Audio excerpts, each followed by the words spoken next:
These murals tell the story of West Seattle, but they faded over time.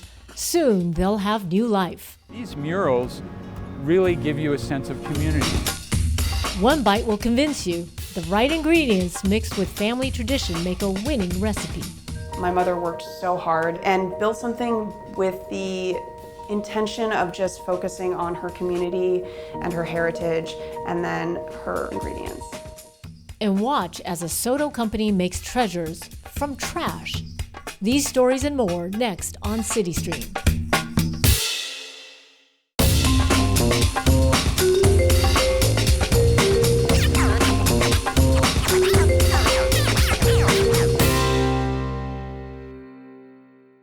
Hello, I'm Mona Locke. Welcome to CityStream. I'm at the Log House Museum, home to the Southwest Seattle Historical Society. This organization was founded 35 years ago to preserve West Seattle's rich history and promote community service. The Log House Museum is a beautifully renovated former carriage house that once sat adjacent to the Fur Lodge, one of Alki's first year-round homes. Much more on this historical society just ahead. As you may know, West Seattle is the city's oldest neighborhood, and people in this area are hard at work preserving its history through a special public art project. Brian Callanan has more on the murals of West Seattle and how they're turning images of the past into a treasure for the future. This is artist Bob Henry. This one. His motto is, "Have brush, will travel." And that's just the way he rolls. I'm old school. Very old school. A former painter of billboards, Bob is still finding ways to bring his work to new heights. I told you this was dangerous. He's helping restore the murals of West Seattle, a collection of 11 paintings on the walls of local businesses that reflect this area's colorful past. In honor of the artist that done it before, I'd like to keep it as close to what it was originally. You don't change Mona Lisa's smile, right? The murals were painted from 1989 to 1993, thanks to the work of Earl Cruzen, who found the locations and supportive businesses that made his dream a reality. Earl was basically looking for two things. He was looking for money and walls.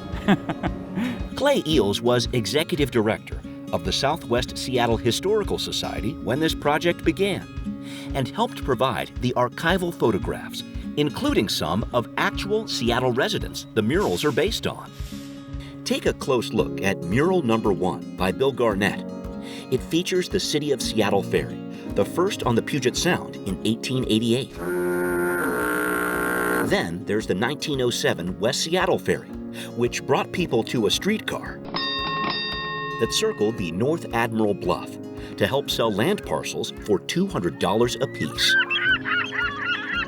For Clay Eels, the images depicted in these murals represent a lot more than just some pretty artwork. So this is really a part of how we got developed, is how people came over from downtown to discover West Seattle. Alki Point in West Seattle was, in fact, the first place white pioneers settled in what would become the city of Seattle. But present day, plenty of people have discovered this area and its many attractions. Think about all of the growth today and the new people. They yearn for a home just as much as people who've been here for a long time. And these murals really give you a sense of community, a sense of home, a sense of uniqueness, that this is where this community came from. Paint. But the restoration work is costly. A couple of brushes. Between $18,000 and $40,000 per mural. And a rag. And that's where longtime resident Ada Cruzen stepped in. I wasn't born in Seattle, but I got here as fast as I could. Ada, married to Earl Cruzen for the last 17 years of his life, has donated $100,000 to restoring the murals as a tribute to her late husband and the neighborhood that he cared so much about. He did a lot for West Seattle. He loved West Seattle. He could see that they needed work and that they were deteriorating. He wanted to make them live way past his years. I want it to be Earl's project. It's not mine, it's West Seattle's. I'm glad there's interest in getting them back to life. Restoring these murals is more than an interest, it's a passion for Laura Radford. A project like the murals is important to everyone. Radford, executive director of the West Seattle Junction Association, took over the job of preserving the murals a few years ago and quickly learned even Ada Cruzen's generous gift wouldn't cover all the costs. A mixture of varnish and linseed oil. The $100,000 is a wonderful amount of money, but it just wasn't enough. So with grants and crowdfunding, she's bringing in new donations every day to create some artwork supported by and reflective of this entire community. We've allowed people to donate and be a part of the restoration project, something that we will be forever thankful for. I think it's really important. It gives the neighborhood characters. It means a lot to take a look back through history and see and pull it through to present day. The commitment to public art runs deep in West Seattle. As a matter of fact, the public has been invited over the past 2 summers to actually paint a community mural here. It's all part of a continuing effort to bring this neighborhood closer together. Got any green down there? There we go. Thank you. Those publicly painted pieces, along with the rest of the murals on display, are signs of the times in more ways than one.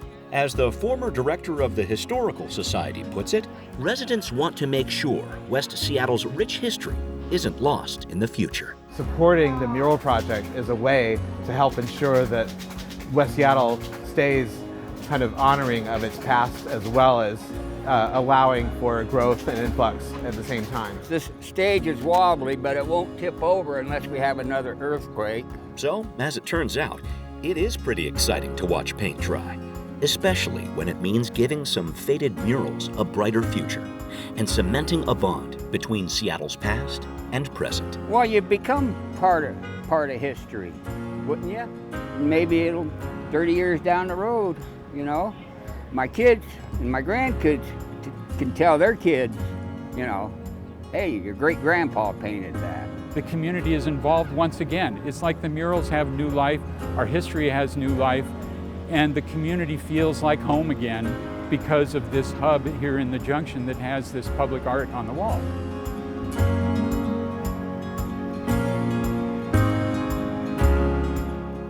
If you'd like to learn more about the mural project, visit the West Seattle Junction Association at wsjunction.org and search for West Seattle murals. Next on CityStream, a woman honors her mother by continuing a delicious family tradition. King rhubarb?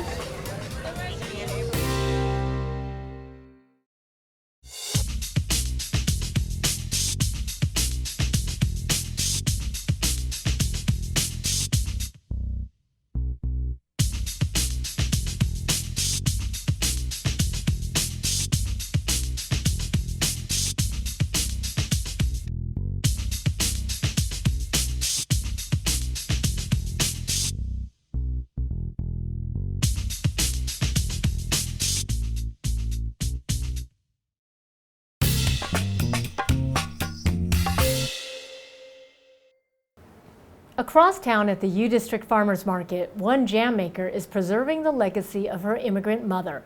Ayako and family offers a simple favorite, jam and toast made Japanese style.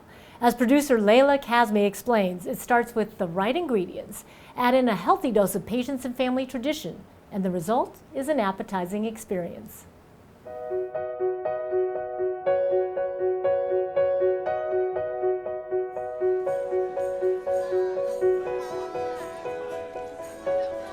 Do you want some jam?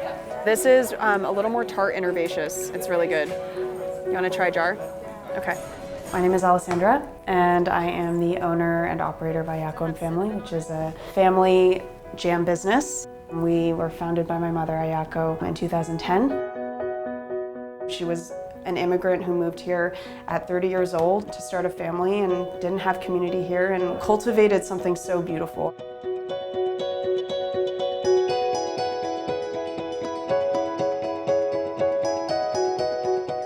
Food was a huge part of our daily life. My mother, just before we got home from school, she would spend, 4 to 5 hours cooking dinner. Then my mom would often extend, invitations to friends and neighbors.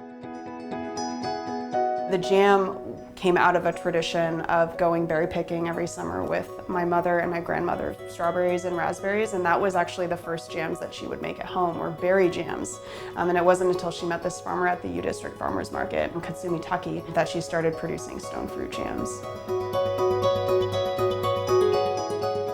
He also emigrated here, and he really missed Japanese produce. And so he started growing that. They immediately bonded over that, just being nostalgic for Japanese food. Okay, 225. Okay, perfect. One day he had a couple boxes of seconds, which are fruit that is slightly blemished, that couldn't be sold at full price. And he was like, oh, these got damaged on the way over. I'm going to have to compost these. And she was like, absolutely not. This is beautiful fruit. She's like, give them to me. I'll see what I can do. And so I actually remember we went back to my apartment at the time, a little studio apartment, and we cooked our first batch of apricot jam on my electric stove. Very humble beginnings, and still use that method and that recipe today. My mom and I really did enjoy making food together. She always explained to me that it should be intuitive and coming from your heart how you cook. When she became so ill that there just became a point where she said, I can't do this anymore. Do you want to make this jam? And I came to the realization that the business was so important to me because of how important it was to her. My mother worked so hard and built something with the intention of just focusing on her community and her heritage and then her ingredients. Now that she's passed, I really wanted to continue that for her. For the last 10 years, we've been wholesaling to various retailers around the city. I took over a couple years ago, at which point we started vending at farmers markets, and I also started producing a Japanese style of bread called shokuhan.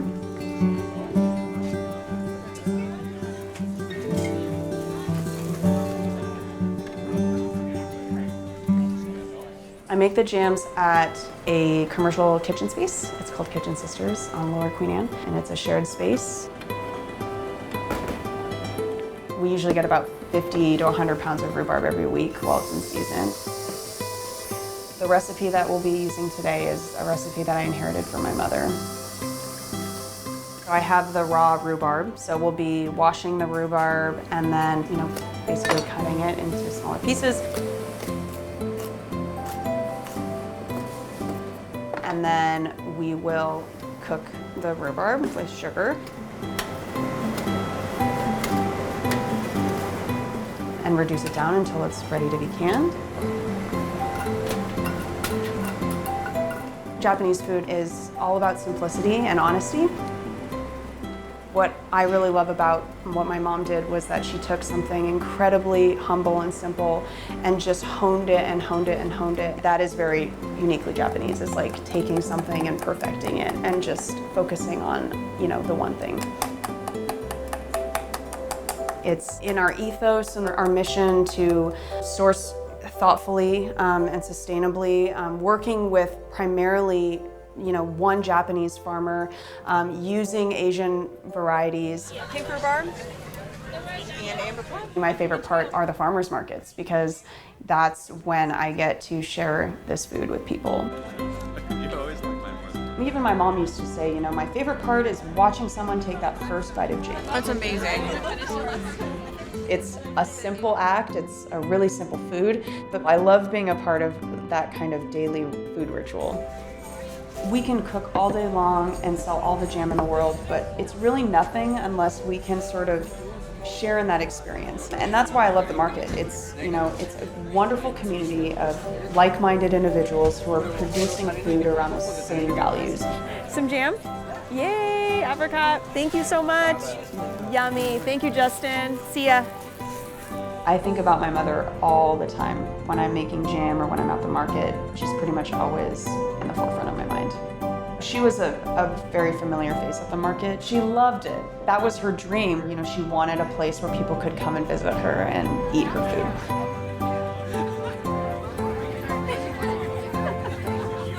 There you are, my dear. Enjoy. Have a good day. I'll see you soon. Yeah. Okay, I'll see you next week. Bye. Looks delicious. If you'd like to try it, you can find Ayako and Family Jams and Bread at select stores in Seattle or at the weekly farmers markets in the U District, Ballard, and Bellevue. We'll be right back.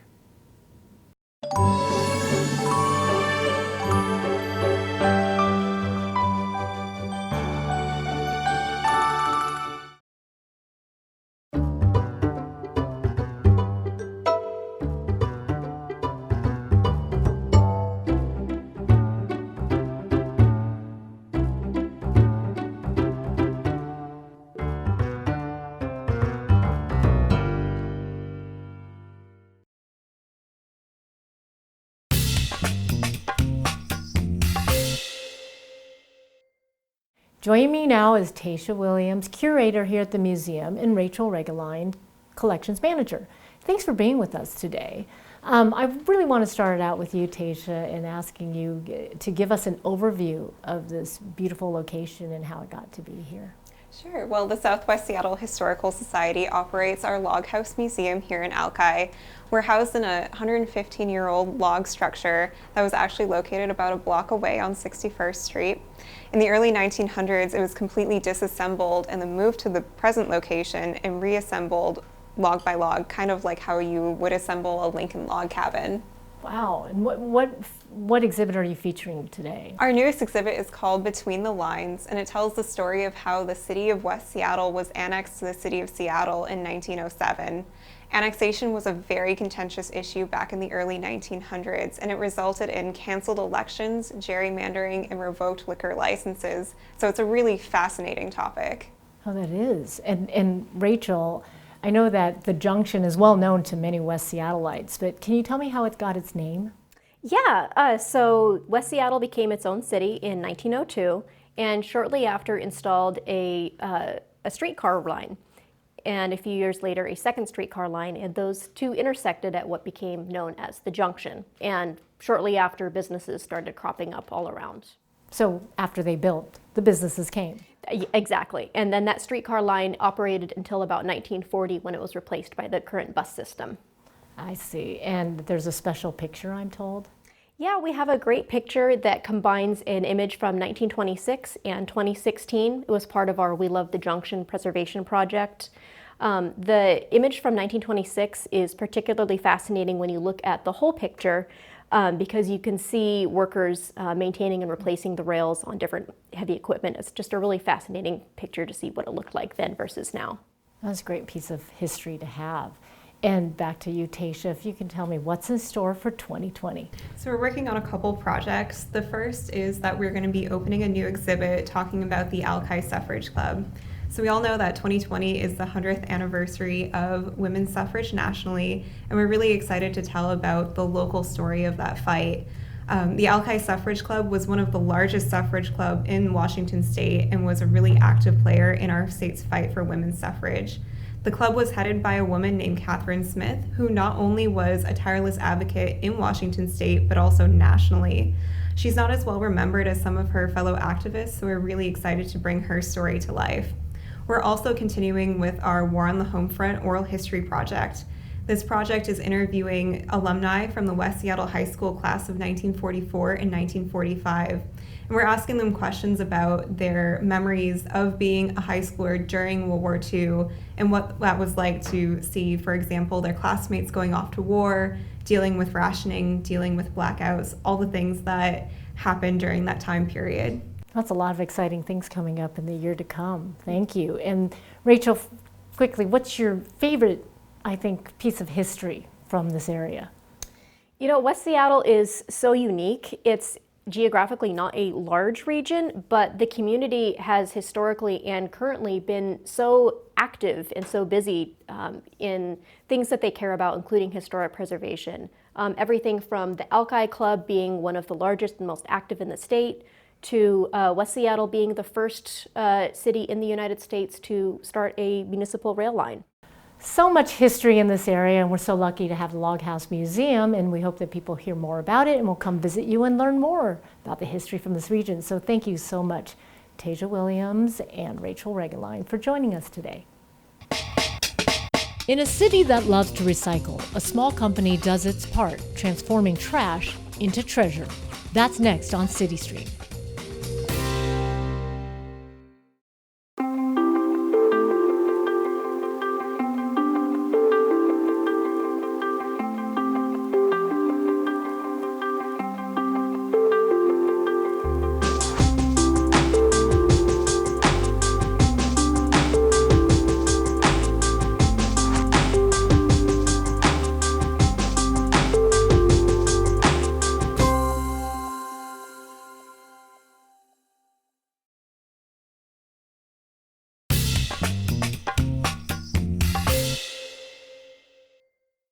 Seattleites are serious when it comes to recycling.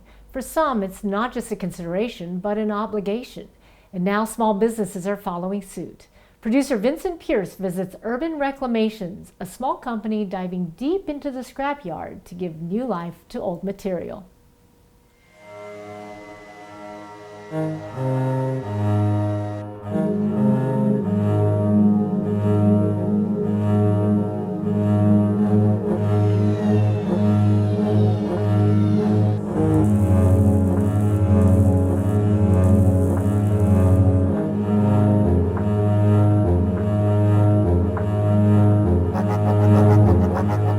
When you start out, it's dusty, it's dirty, it's cloudy. When you take wood and you start working with it, it's incredibly malleable, but it has a character of its own. The art really comes into taking that top layer off and then seeing what's there. You have to find the poetry of the piece and work with the grain. Urban Reclamations is a company that attempts to draw out the beauty of the old and make it new again. The idea and concept is to go into reclaimed wood that's been used in the past out of barns, industrial areas, and repurpose them. Take old pieces of wood and make them beautiful, beautiful and functional. We have a full welding shop, full fabrication shop, full wood shop, and this is our showroom, retail, and business office as well. The cool thing about this shop is you get to kind of wander around and there's a kind of a permeable boundary between the shop and the floor. It's not this invisible process that happens behind closed doors. You get to see people working. You can interact with any of the folks on the floor. In the late 80s, my older brother and I were reclaiming some material that was set to go to the chipper, and then we'd reclaim it. It was really inspiring for me to see material that was otherwise destined to be landfill or burned. And that's what initially sparked my curiosity. Patrick mysteriously sources the lumber, and part of his magic is finding hard-to-find stuff. I really enjoy the hunt. I really enjoy to explore, reclaim material and see what's inside. It feels good and it feels very positive to be part of the green side of the business as well. Part of the reclaimed phenomenon in culture right now is an awareness of limited resources on the planet, to instead be looking to what's available around us. When buildings come down, there's beams, there's barns that collapse, there's flooring that comes up, and to repurpose those materials as an art form instead of logging and clear cutting and getting more new wood. It drives us, it motivates us, and to contribute environmentally is nice. You know, how big of a footprint are we making? I don't know. I mean, we do our share of taking material out of the waste stream, but it certainly feels good. The bigger impact is the commercial side of our business. We do a lot of restaurant and bar work, primarily in this, Seattle Puget Sound area. And they are the larger consumers, right, of this material. Patrick built our bar top and all of our tables using a reclaimed truck bed. This beautiful wood would have ended up in a landfill, and anything that can be repurposed, reclaimed, and reused, the more we can do that, the better. I think when you walk into a restaurant that has our DNA in it, you walk in and it feels authentic. It's a really warm and dark stain on the wood, which is just, it's really unique. It's got a ton of character to it. The aesthetics that Patrick has in mind is getting old wood to work with the steel. And there's something about the ruggedness of that is attractive. Divots and ridges, kind of unevenness of the surface a little bit. You know, a lot of what we do by hand. We literally will start on one end of the piece and just start working by hand, following the contour of the wood and then following the color scheme as well. Most of the work is sanding, and that is the lion's share of the elbow grease that goes into these things. A piece will come in and it'll be completely grayed and weathered and ugly to the eye. Worthless to many who would look at it. Mother Nature created the wood to begin with, and then environmentally over an 80, 100-year period, it took on a different color, character, and patina. So for me, it's a canvas, really. Once you start working with it, getting beneath that first layer, that's when you start seeing the colors and the way that the wood grain has been preserved underneath. Wood is remarkably stable over time. It's a work of art. It's a work of art that Mother Nature's produced, right? We look at the lumber and we try to tell the story of it. You know, each piece has its own character, has its own story to tell in a way. And it's always a surprise. Every single piece is different. You can kind of feel it when you're sitting there and running your hands over it, or, you know, eating or drinking off of it. If you'd like to find out more, visit urbanreclamations.com or go down to their Soto shop and watch them at work every Tuesday through Friday. We'll be right back.